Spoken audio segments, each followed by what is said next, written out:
오늘 마태복음 26장 보시겠습니다. 1절에 보면은 이렇게 시작됩니다. 예수께서 이 말씀을 다 마치시고 말씀을 다 마치셨다는 것입니다. 예수님 사역이 다음 단계로 넘어가는 대전환점입니다. 말씀을 다 마치시고, 좁게 말하면은 그 전에 하신 말씀 23장, 4장, 5장의 말씀을 마치시고 라는 의미도 될 수 있고, 더 크게 얘기하면은 지금까지 하신 모든 말씀을 다 마치시고 이제 다음 사역의 단계로 전환하는 모습입니다.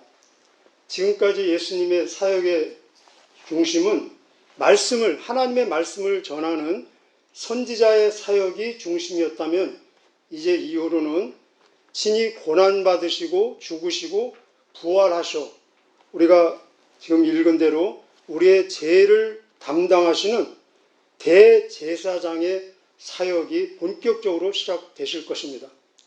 우리가 마태복음 2장에 보면은 왕으로 오시니까 인간 왕 헤롯이 죽이려고 했죠.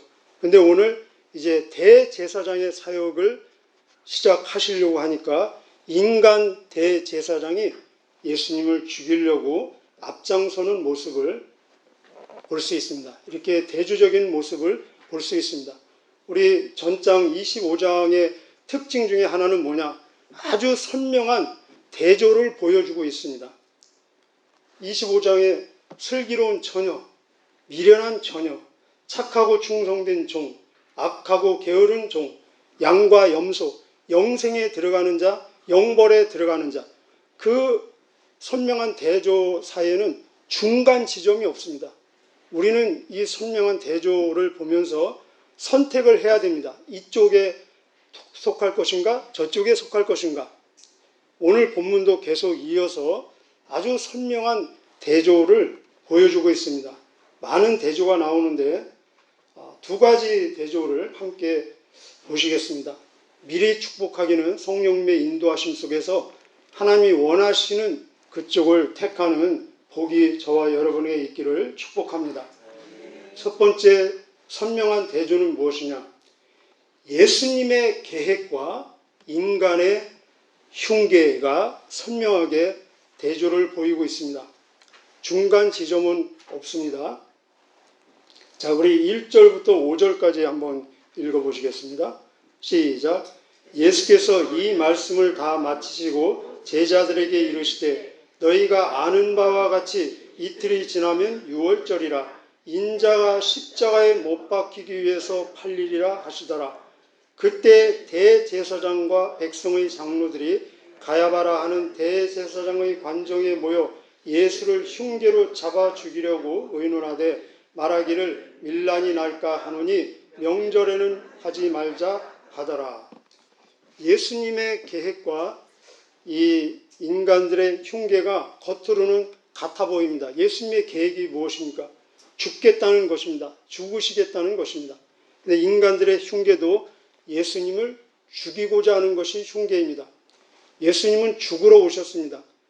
하나님의 뜻입니다. 구약에 많은 예언이 있지만 구약 예언의 중심 예언은 예수님의 죽으심입니다.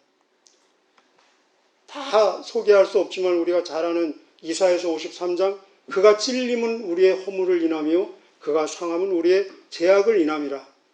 하나님의 뜻이라는 것입니다. 예수님도 죽기 위해서 오셨습니다. 이 전에 보면은 직접 간접으로 고난받으시고 죽으실 것을 약 6번이나 언급을 하셨습니다. 그리고 가장 확실하게 말씀하신 거, 우리 암송하고 있잖아요. 20장 23절. 인자가 온 것은 섬김을 받으려 함이 아니라 섬기려 하고 도리어 자기의 목숨을 많은 사람을 위한 대속물로 주러 왔다. 쉽게 말하면 많은 사람을 살리기 위해서 나는 죽으러 왔다. 얼마나 분명한 뜻입니까? 그 예수님의 뜻이, 계획이 죽으시겠다는 것입니다. 그런데 이 인간들도 지금 막 몰래 비밀리에 모여서 어떻게 하면 예수를 죽일까 흉계를 지금 꾸미고 있는 모습을 보이고 있습니다. 그래서 1절, 2절은 예수님의 죽으시고자 하는 계획, 3절부터 5절까지는 인간들의 예수님을 죽이고자 하는 흉계입니다. 흉계. 흉계가 무엇입니까? 음흉한 깨가 아닙니까? 자, 그런데 차이는 무엇냐? 때의 차이가 있습니다. 예수님은 6월절에 죽으시겠다는 것입니다. 예수님의 계획은 6월절에 죽으시는 것이 계획이고, 인간들이 지금 어떤 흉계를 꾸미고 있습니까? 여기 끝에 보면 5절 끝에 명절에 하지 말자. 많은 명절이 있지만 최고의 명절은 6월절입니다. 그래서 6월절을 피해서 예수를 죽이자. 때가 차이가 있습니다. 그래서 오늘 이 저자 마태의 의도는, 만약에 예수님이 6월절에 죽으시면은, 예수님의 죽으심은 예수님의 계획대로 예수님이 스스로 자발적으로 죽으신 것이고, 6월절을 피해서 죽게 되면은 이들의 흉계에 의해서 죽음을 당하는 결과가 된다는 것입니다. 똑같은 모습이라도. 그러면 예수님은 왜 6월절에 죽을 계획을 세우셨느냐? 많은 이유가 있겠지만, 우리가 출애굽기에 나오는 6월절 어린 양, 구원을 의미하는 6월이 뭡니까? 넘어가는 것입니다. 그 출애굽기에 나오는 6월절 어린 양, 피 흘린 그 어린 양이 영원한 단번의 속죄를 이룬 예수님의 피를 상징하기 때문에 여기에 맞추고자 하는 예수님의 의도가 있습니다. 또 하나는 세례 요한이 예수님에 대한 증언이 뭡니까? 첫 번째 증언이, 보라, 세상 죄를 지고 가는 하나님의 어린 양이로다. 그 증언이 맞기 위해서는 상징적으로 6월절에 죽으셔야 됐습니다. 그리고 더 구체적으로 고린도전서 5장 7절을 보면은, 그리스도는 우리의 6월절 어린 양으로서 희생을 당하셨다. 이렇게 나옵니다. 그 말씀이 다 사실로 입증이 되기 위해서는 최소한 예수님은 6월절에 죽으셔야 됐습니다. 그렇다면 이 인간들은 왜 6월절을 피해서 예수님을 죽이고 싶어 하고 있겠습니까? 우리 거기에 앞장서는 사람이 특히 여기 3절에 나오는 대제사장 가야바입니다. 가야바. 우리가 아는 대로 대제사장은 원래는 이 아론의 후손들로서 세습제입니다. 그 아들이 대제사장 되고 또 아들이 되고, 그렇죠. 그런데 지금 로마의 식민지 시대가 되어서 완전히 변질이 됐습니다. 그래서 로마 정부가 이 대제사장을 임명도 하고 파면도 시키고, 어떻게 보면 어용 대제사장이 된 것입니다. 그래서 이 로마에 좋게 말하면 충성하는 자, 나쁘게 말하면 빌부터 사는 자가 이 대제사장을 오래 할 수 있는 것입니다. 결국은. 그래서 이 가야바는 일반 역사책에 보면은 18년 동안 다른 제사장들에 비해서 비교적 긴 기간을 대제사장직을 했습니다. 그럼 무엇을 말합니까? 로마에 잘 협력했다는 거죠. 로마는 그 당시 모든 거의 세계를 다스렸기 때문에 그들이 가장 예민하게 본 것이 뭐냐면은 민중의 반란, 선동, 폭동이 일어나는 것입니다. 그래서 이런 반란이 일어나지 않으면 대부분 것은 이 자치권을 허용을 해줬습니다.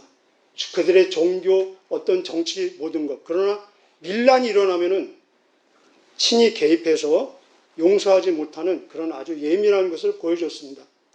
그런데 이 예루살렘이 평소에 그 책에 보면은 평소에는 인구가 5만 명 정도 된대요. 5만 명. 그런데 명절에는 5배 이상. 그러면 25만 명. 그 정도 모이는데, 우리 이 사람들 며칠 전에 예수님이 낙이 타고 예루살렘에 들어오실 때 막 군중들이 호산나 하면서 환호하는 거 친히 봤을 거 아니에요. 그죠? 예수님을 죽이려는 사람도 있지만 굉장히 좋아하면서 따르는 많은 무리들이 있었습니다. 그래서 이들이 만약에 섣부르게 공개적으로 대낮에 예수님을 체포하려고 시도했다가 잘못돼서 선동, 막 민중 폭동이 일어나면은 그들의 흉계인 예수님을 죽이는 건 고사하고 오히려 자기들의 로마 정부에서 면책당하고 파면당할 위험성, 가능성이 굉장히 많은 것입니다. 그래서 죽이려고 하는 이 사람들이 사실은 굉장히 벌벌 떨고 있는 모습을 볼 수 있습니다. 우리도 누구 죽이려고 생각하면은 막 두렵고 떨리지 않습니까? 감히 지금 하나님, 예수님을 죽이려고 그 흉계를 꾸미고 있는데 속으로는 얼마나 사실은 벌벌 떨리고 두렵고 무섭지 않겠습니까? 스스로 자기들의 지금 감옥에 갇히는 모습을 볼 수 있습니다. 근데 결론은 예수님은 언제 돌아가셨습니까? 6월절에 돌아가셨습니다. 인간의 흉계에 상관없이 그림으로는 그들이 십자가에 못 박고 그들이 죽이는 것처럼 보이지만 하나님의 뜻에 의해서 하나님의 절대 주권의 섭리에 의해서 예수님의 선택에 의해서 스스로 죽으셨다는 것입니다. 그래서 요한복음 10장 18절에 예수님 친히 말씀하시기를 아무 누구도 나에게서 내 생명을 빼앗아갈 수 없다. 내가 내 목숨을 나는 스스로 버린다. 나는 내 목숨을 버릴 권세도 있고 다시 취할 권세도 있다. 우리 베드로전서 2장 24절 분명하게 말씀하십니다. 그가 친히 자발적으로 나무에 달려서 우리의 죄를, 저와 여러분의 죄를 친히 담당하셨다는 것입니다. 그런데 어떻게 해서 6월절에 돌아가게 되셨느냐? 여기 보면은 그 일에 역할을 맡은 사람이 가룟 유다의 개입이 보여지고 있습니다. 우리 14절 15절 한번 읽어보실까요? 14절 15절 시작. 그때 12 중에 하나인 가룟 유다라 하는 자가 대제사장들에게 가서 말하되 내가 예수를 너에게 넘겨주리니 얼마나 주려느냐 하니 그들이 은 30을 달아주거늘. 이들이 왜 명절을 피하려고 합니까? 사람들을 피해서 밤에 죽이려고 하는 것입니다. 그런데 예수님은 자기 사택이 없으시잖아요. 밤에 예수님이 어디에서 밤을 지내는지 그들은 알 수가 없습니다. 어떤 때는 산에서 기도하시면서 또 어떤 때는 베다니에서 알 수가 없어요. 그런데 유다는 좀 알잖아요. 그래서 내가 친히 안내하겠다. 그 밤에 만약에 예수님을 체포한다면은 6월절이라도 상관없죠. 왜냐하면 이들의 목적은 민중들의 그 공개적인 시선을 피하는 것이기 때문에. 그래서 이 제안으로 6월절에 이 모습이 우리가 요한복음 18장에 나옵니다. 그 모습을 개인적으로 더 자세히 보기를 원하면 요한복음 18장을 한번 보시기를 바랍니다. 그 요한복음 18장에 보면은 밤에 이 유다가 막 그들도 돈으로 샀겠죠. 돈으로 산 군인들 밤이니까 횃불을 들고 많은 무기를 들고 예수님을 체포하러 옵니다. 그런데 재미있는 사실은 그들이 예수님에게 접근한 것이 아니라 예수님이 먼저 그들에게 접근합니다. 그리고 그들이 예수님에게 먼저 말을 거는 것이 아니라 예수님이 그들에게 먼저 말을 겁니다. 뭐라고 말을 겁니까? 예수님이 직접 찾아가셔서 너희는 누구를 찾느냐? 그들이 대답하기를 나사렛 예수다. 그러니까 예수님의 나사렛 예수다 하니까 그 말씀에 횃불 들고 막 무기 들고 온 군인들이 뒤로 발랑 나자빠지는, 이거 진짜 웃기지 않습니까? 진실입니다. 그래서 뒤로 자빠진 그들에게 다시 예수님이 다가가셔서 너희는 누구를 찾느냐? 나사렛 예수다. 그들은 체포하지 못합니다. 그래서 예수님이 직접 체포당해 주시는 모습을 볼 수 있습니다. 인간의 흉계에 의해서 예수님 죽음을 당하신 것이 아니라 우리의 죄를 위해서 친히 자발적으로 죽음을 선택하셨다는 것을 성경은 강조하고 있습니다. 이거는 당연한 것입니다. 여기에서 우리에게 주는 선택은 하나님의 뜻을 선택할 것이냐, 사람의 생각을 선택할 것이냐. 그 로마서 8장 23절에 하나님을 사랑하는 자, 곧 그 뜻대로 부르심을 입은 자들에게는 모든 것이 합력하여 선을 이루느니라. 너희는 이 세대를 본받지 말고 마음을 새롭게 해서 변화를 받아 하나님의 선하시고 온전하시고 기뻐하신 뜻이 무엇인지 분별하도록 하라. 사실 우리가 기도하는 제목이 많이 있지만 기도의 목적 중에 하나, 바로 하나님의 뜻을 붙잡는 거 아닙니까? 그래서 예수님 말씀하시기를 내 말이 너희 안에 거하고 너희가 내 뜻대로 구하는 것은 무엇이든지 받은 줄로 믿어라. 자, 그러면은 두 번째 대조는 무엇이냐? 하나님의 뜻을 잡은 자와 인간의 흉계, 인간의 생각을 잡은 자의 실질적인 대조는 하나님의 생각을 잡은 자는 예수님에게 헌신하게 돼 있다는 것입니다. 예수님을 사랑하게 돼 있다는 것입니다. 하나님의 뜻을 잡기는 했는데 예수님께 헌신을 하지 않아. 이것은 있을 수가 없다는 것입니다. 그렇다면 대조적으로 사람의 흉계, 사람의 생각을 잡은 자는 예수님을 결국은 배신하게 된다는 것입니다. 그래서 오늘 본문에서 두 번째 대조는 헌신과 배신입니다. 사랑과 미움입니다. 한번 보시겠습니다. 우리 6절부터 13절까지 시작. 예수께서 베다니 나병 환자 시몬의 집에 계실 때에 한 여자가 매우 귀한 향유 한 옥합을 가지고 나와서 식사하시는 예수의 머리에 부으니 제자들이 보고 분개하여 이르되 무슨 의도로 이것을 허비하느냐, 이것을 비싼 값에 팔아 가난한 자들에게 줄 수 있었겠도다 하거늘 예수께서 아시고 그들에게 이르시되 너희가 어찌하여 이 여자를 괴롭게 하느냐, 그가 내게 좋은 일을 하였느니라. 가난한 자들은 항상 너희와 함께 있거니와 나는 항상 함께 있지 아니하리라. 이 여자가 내 몸에 그 향유를 부은 것은 내 장례를 위하여 함이니라. 내가 진실로 너에게 이르노니 온 천하에 어디서든지 이 복음이 전파되는 곳에서는 이 여자가 행한 일도 말하여 그를 기억하리라 하시니라. 아멘.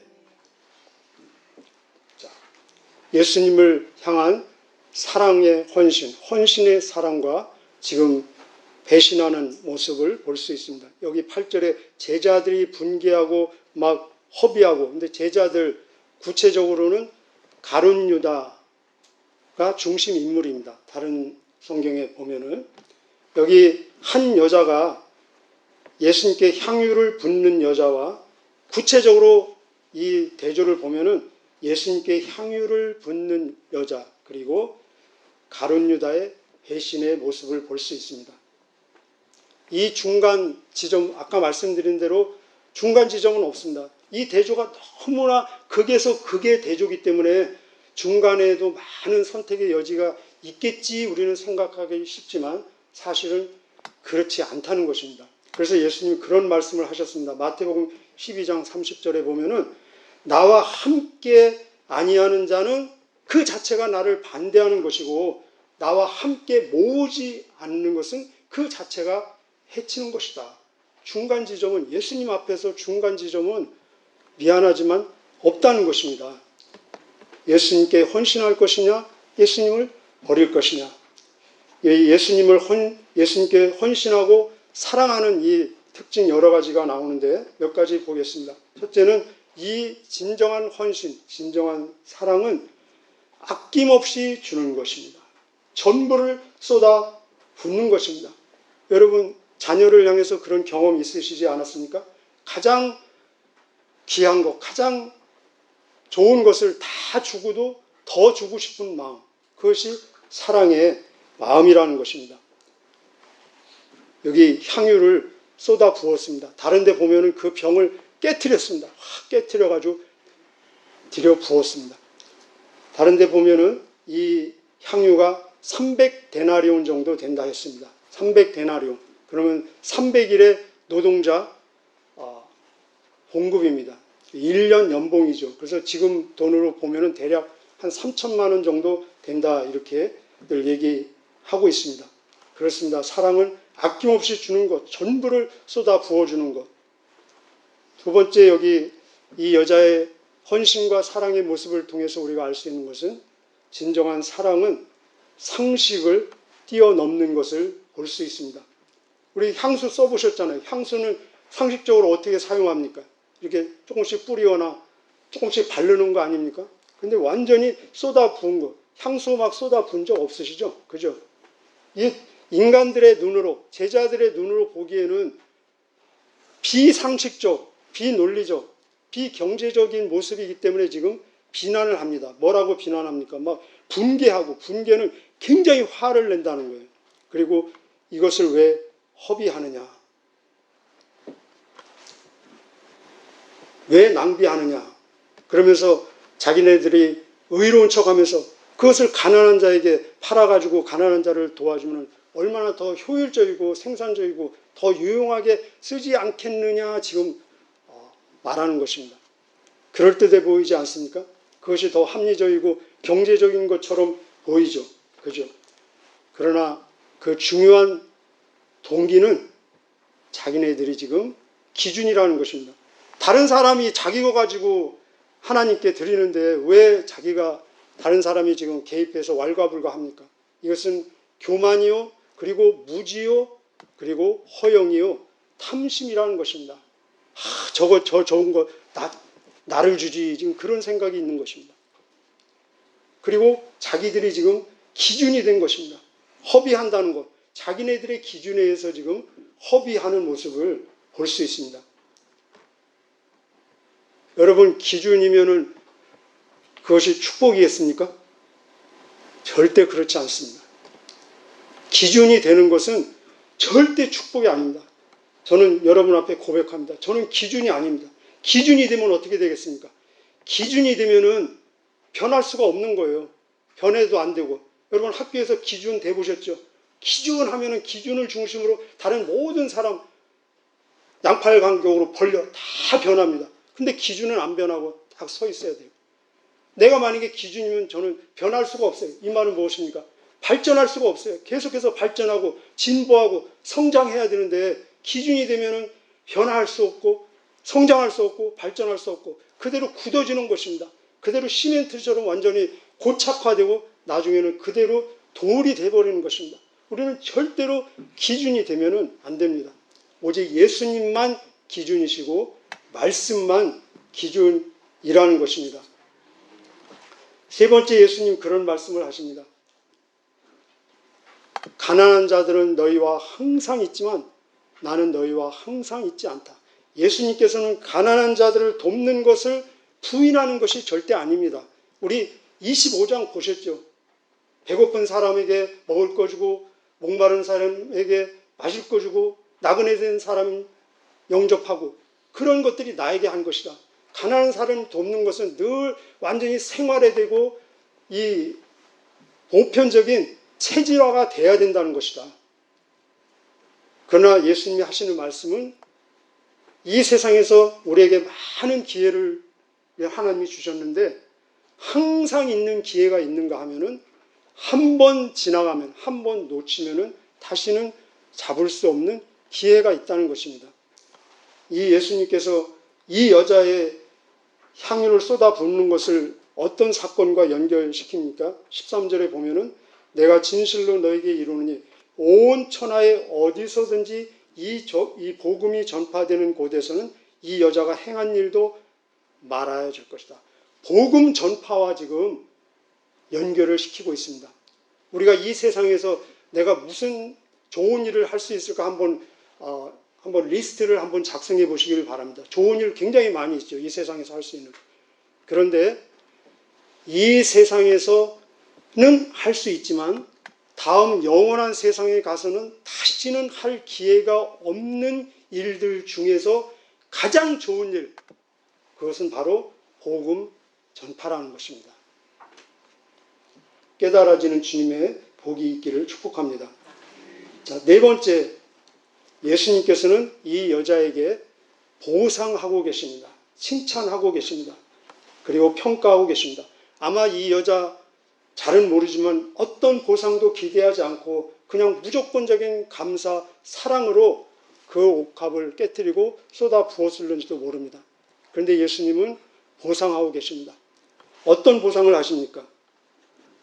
저는 나에게 좋은 일을 하였다. 칭찬을 하고 계십니다. 그리고 나의 장래를 위해서 하는 것이다. 그 의미를 부여해 주고 있습니다. 아까 본 대로 천국 복음이 전해지는 곳에 함께 전해질 것이다. 그 가치를 부여해 주고 있습니다. 그리고 이 여자의 사건은 사복음서 전체 마태, 마가, 누가, 요한에 기록되어 있습니다. 그래서 요한복음에서는 이 여자의 이름을 마리아로 나타내고 있습니다. 이 제자들이 비난한, 분개한 이유는 세상 경제 원리로 따져서, 경제 원리가 뭡니까? 비용은 최소화시키고 이유는 극대화시키는 게 경제 원리 아닙니까? 이 세상 경제 원리로 보면은 이것은 굉장히 낭비고 허비고 비생산적이라는 것입니다. 그런데 사실 우리 지금 보십시오. 이 여자가 한 3천만 원의 돈을 순간적으로 사용해가지고 지금 예수님의 칭찬을 받습니다. 나의 장래를 위한 것이다. 의미 부여를 받습니다.